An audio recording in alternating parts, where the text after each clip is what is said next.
What's going on, peeps? It's Wrath here, hanging out today, playing some Idle Heroes. I want to thank you guys so much for coming hang out with me today. If you liked the video, don't forget, smash that thumbs up button to show your support. And if you haven't already, don't forget to subscribe as well. Alright guys, we're here today on the official account, of course.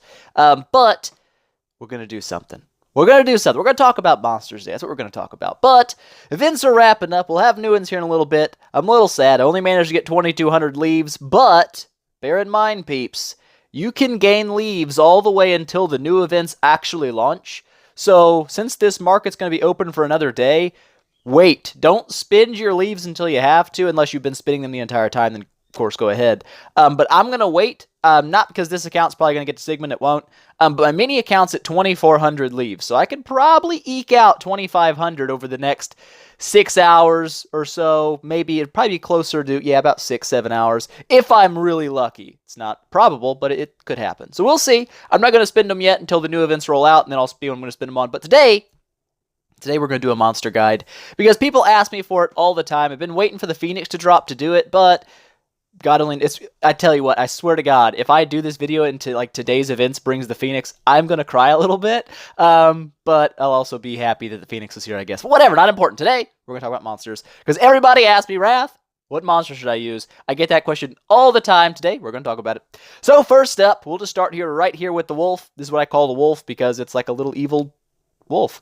We're going to start here. This is a very common monster for new players. Actually, the two most common new player monsters are going to be the snake and the wolf.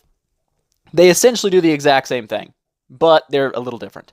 You've got a really heavy damage drop with a heavy damage over time effect, and that's really nice. That's what you want, because early game you may not have a lot of damage in your team. This is going to give you some of that damage kind of free. It's just kind of free support damage, and it's really handy.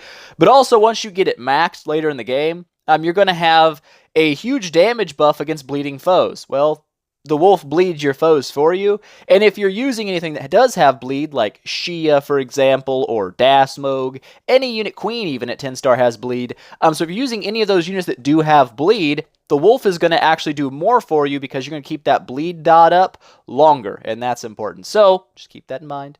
Pairs well with bleed units, but again, even if you don't have any bleed units in your team, the snake and the wolf are the two best beginner monsters in the game. Just go ahead and write that down. You're going to want to use one of them at least until the Phoenix drops. It may be a new, like, oh my god, we'll see. But for straight up, this is what you want to run for early game. The passives, these two are pretty much the same on every single monster. You have a base, just flat line. Then you've got your speed buff, and the middle two is what changes. This one gives you armor break and precision. Precision's not super important. Armor break's kind of nice when you're doing boss battles anyway, so it's not a bad thing to have. Your whole team gets a flat 20% armor break on them, which isn't a bad deal. Normally you're going to be stripping armor anyway with your team though, so it doesn't really give you a ton. The big thing you're going to get though is that damage against bleeding foes, and it does boost your damage pretty good. Okay, so wolf, absolutely a builder if you're a starting player. The wolf or the snake, pick one, build it. Wolf is cheaper to activate. However, just because a monster takes more to activate does not mean they cost more to upgrade. They cost the exact same. So these two here cost 240 to activate, as you can see, 240 activation materials.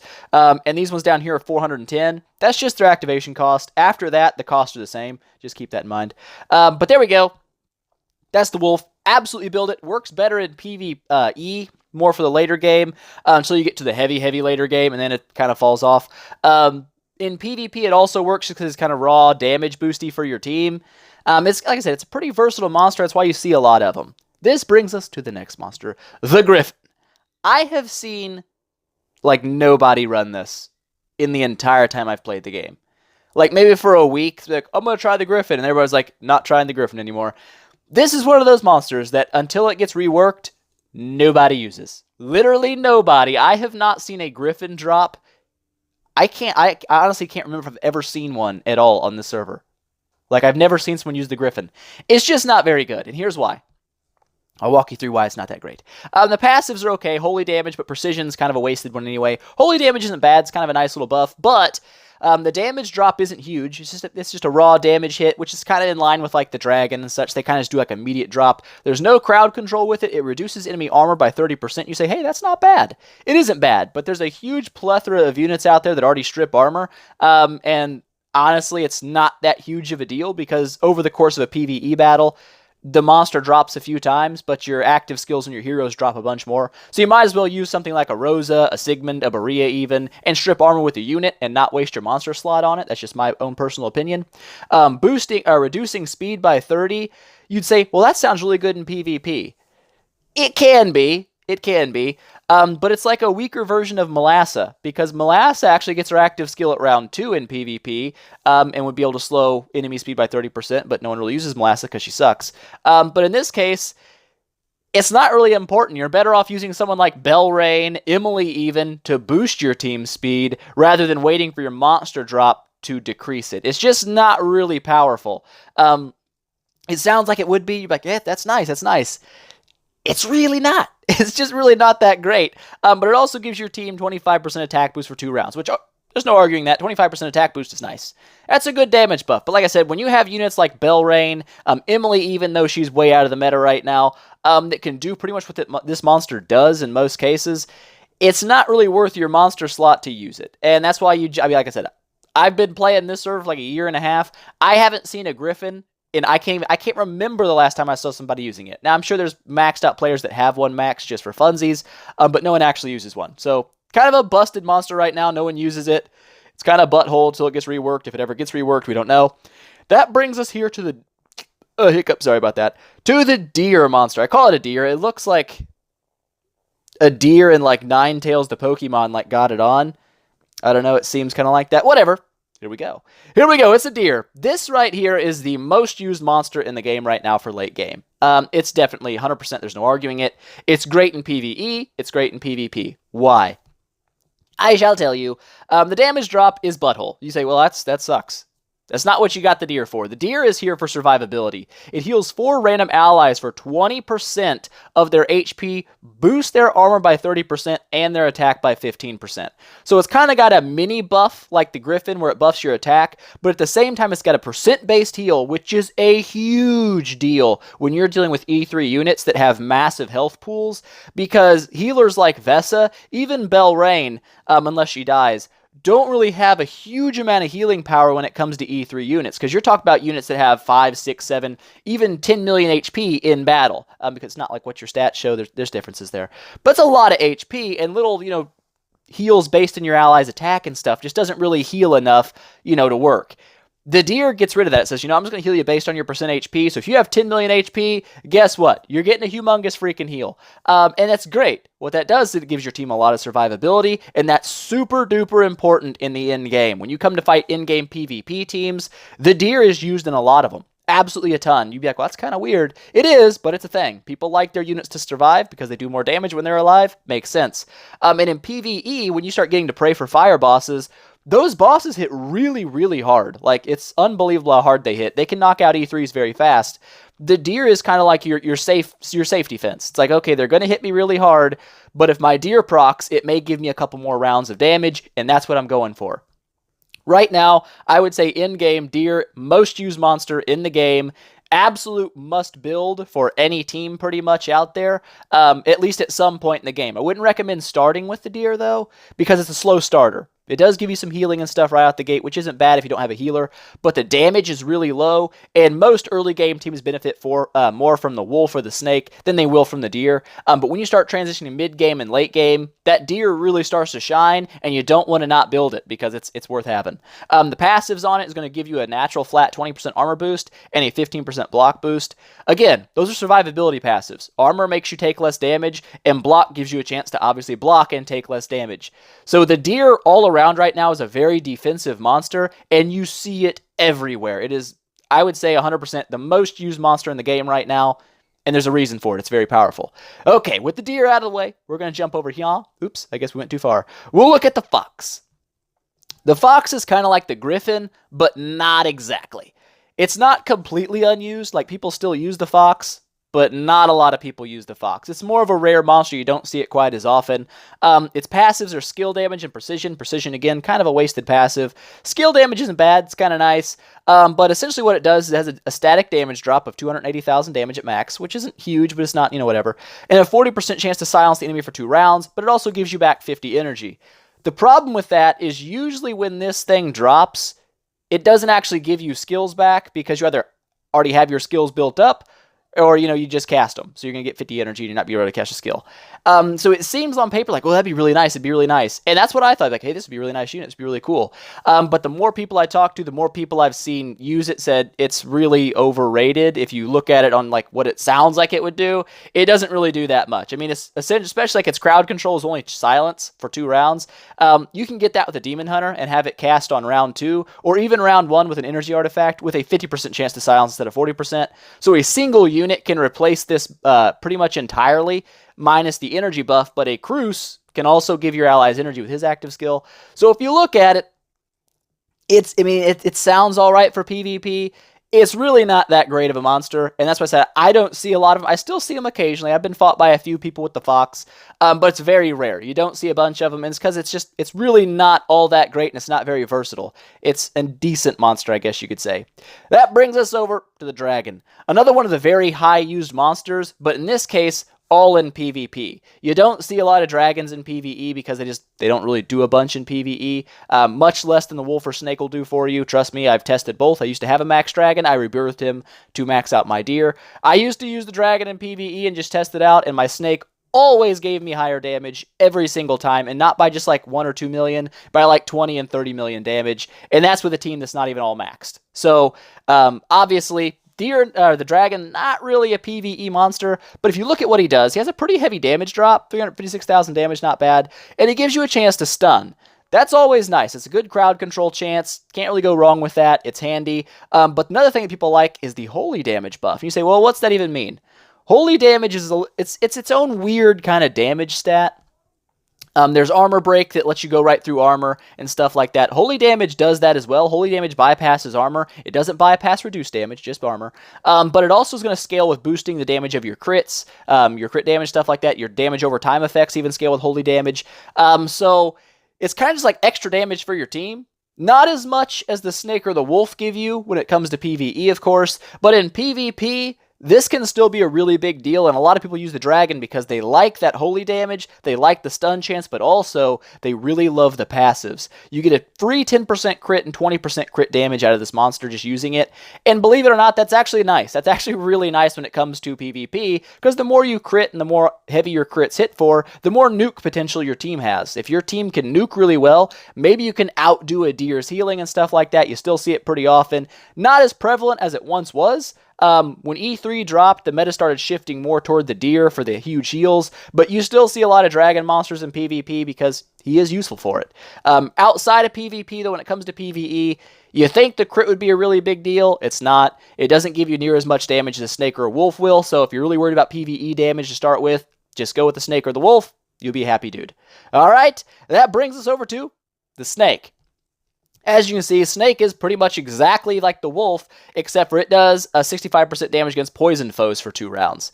Now, there are units that do poison. Walter poisons, Margaret poisons. No one uses Margaret, though, let's be honest. Jara poisons. There are some poisoners that you still see pretty prevalently. So, like I said, it's just up to you which one you pick, Wolf or Snake. But the only difference really here is the passives. You've got block and skill damage, whereas on the Wolf, you've got armor break and something else. Crap, I already forgot what it was. It was something else. Precision, maybe? Seems legit. I don't know. But whatever. Not a big deal. Block's a little more defensive. It gives you a little extra chance to dodge some damage. Skill damage boosts your damage.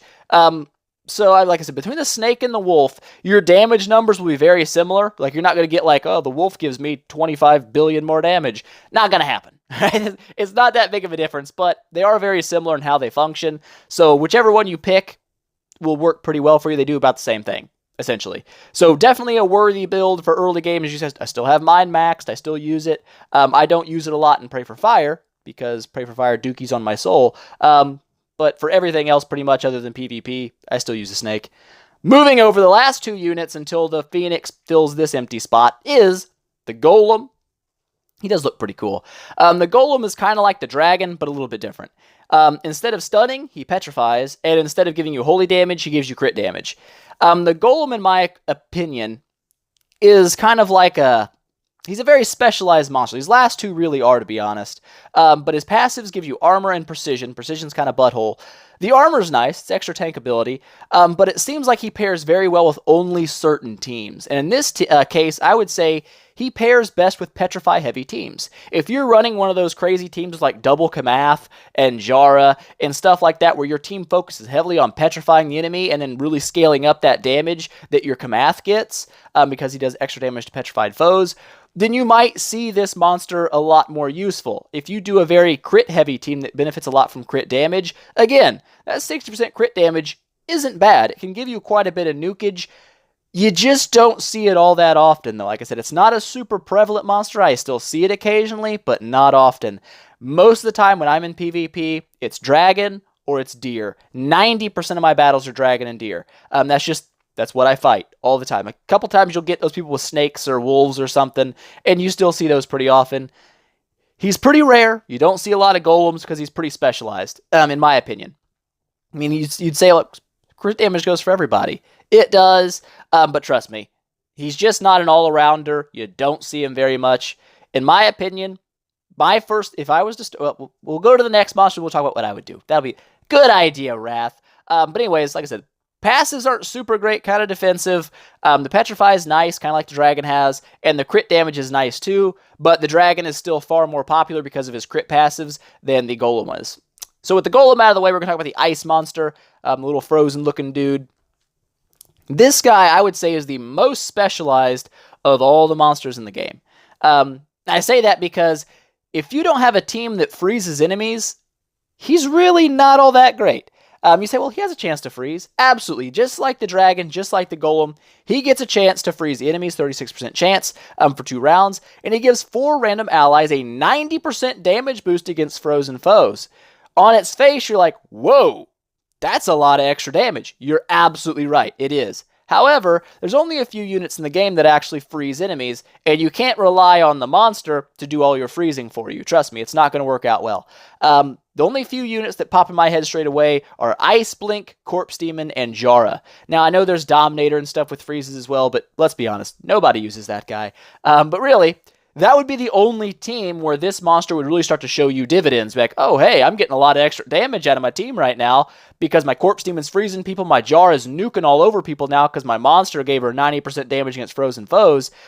You start to see the returns come in.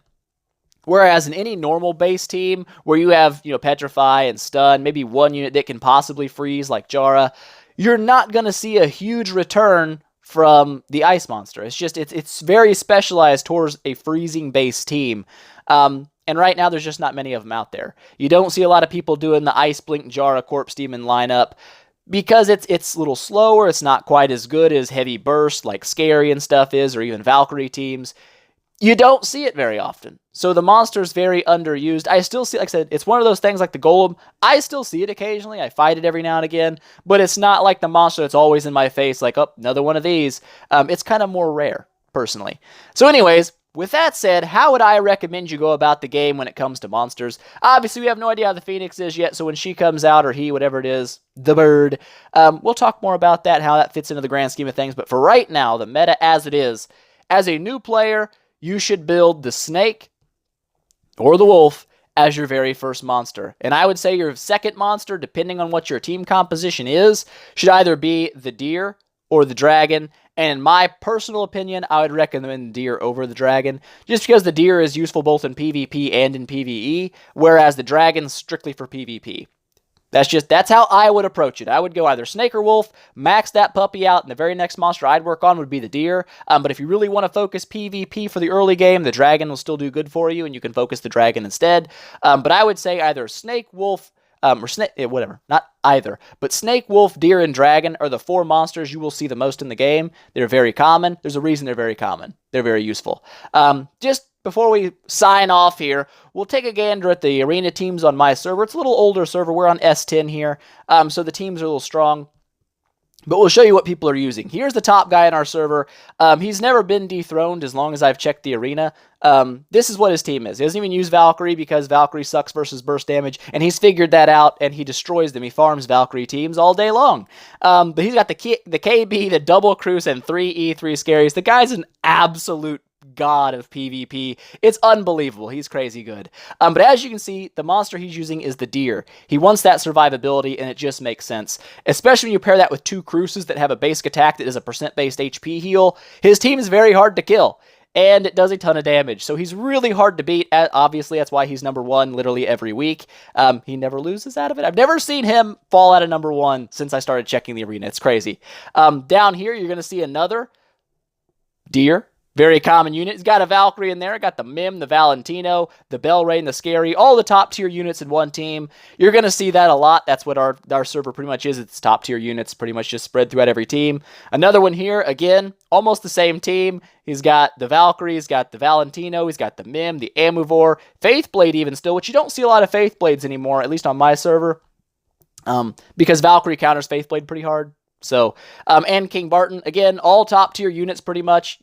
With the deer monster, it makes sense. Nymphs here, top nymphs. He's also got himself a Valkyrie, the Belrain, the Scary. Again, like I said, you're going to see a lot of the same units because they're top tier. You need them in your top tier teams. These guys run them. Again, another deer monster.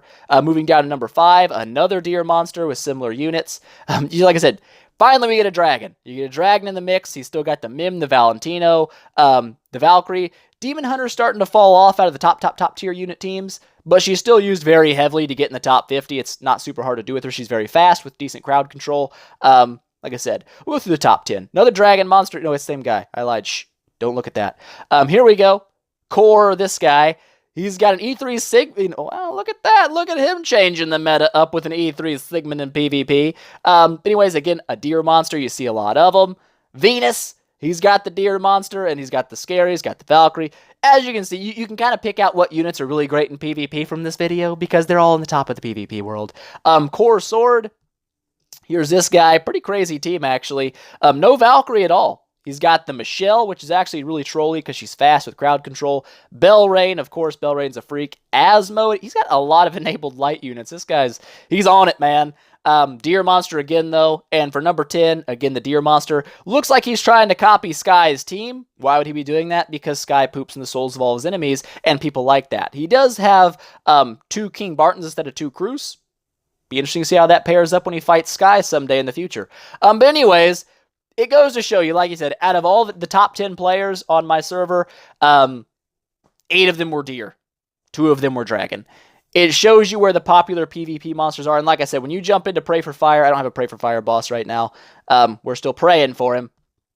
But when you're fighting those Pray for Fire bosses, they hit incredibly hard. And the survivability of the Deer just really can't be oversold. It's super important. So like I said, reiterate it one more time. If you're a new player, pick up the Wolf or the Snake, max it out as your first monster. You're going to do well with it. And then as soon as you've maxed it, I would personally recommend you jump to the Deer and max the Deer. However, if you don't want to do that and you want to do the Dragon instead, you still can. But you're going to really regret that if your team pushes really far and guild bosses really quick, because that Deer is going to make a massive difference to your team survival. Just keep that in mind. So there we go, guys. There's the monster guide. People have been asking about it. Now you got one. I hope you guys enjoyed it. I hope you learned something new. If you did, don't forget, smash that thumbs up button to show your support. If you haven't already, don't forget to subscribe as well. And tell your friends about it, because that definitely helps me out a lot. And I will see you guys in the next one.